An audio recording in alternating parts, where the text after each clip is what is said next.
Good morning. Good Thursday morning to you. June 30th, a few days from 4th of July here. So, pretty excited about that.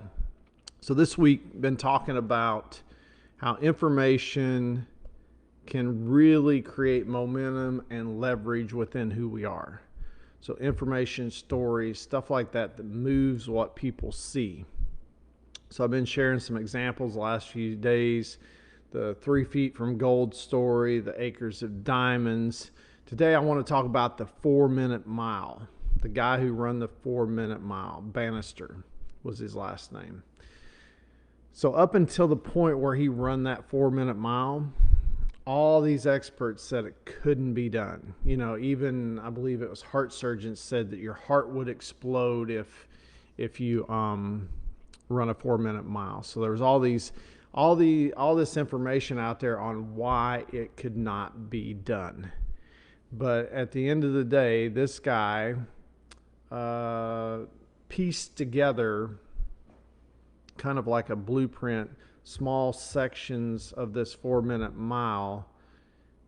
And what at the end of the day, what it did is, as he segmented this out and worked these segments, he actually, because the story behind him, he wasn't a freak of nature as far as athletic wise, and he wasn't someone that was just going overboard training. He was actually studying to be a doctor in college at the time while he did this, so he did it within normal confines of training and stuff of that nature. What I find interesting is the way he broke it down into segments and actually, at the end of the day, convinced himself that it could be done.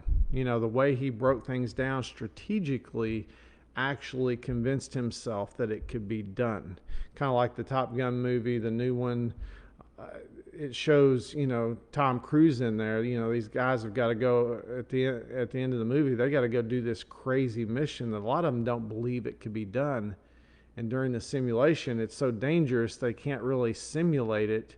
But he goes and simulates it anyways because these guys did not have belief that it could be done. And once he did that, it really changed the game, just like with the 4 minute mile. Once Bannister run the first 4 minute mile, then several people a few months after that did that as well. And I see it all the times with like siblings and stuff in racing. A lot of times if one is really good, even if the other one doesn't have as much natural talent, they're able to raise their game to that elite level. So it's a very interesting deal, and a lot of times I think we don't spend the time that we should strategically placing ourselves so we see that it's possible, that belief is at the right level. I believe getting to where we're going a lot of times not just about putting the work in, but making sure that work raises the belief along the process. So, man, I hope you guys have a great Thursday, and I'll see you guys back here in the morning.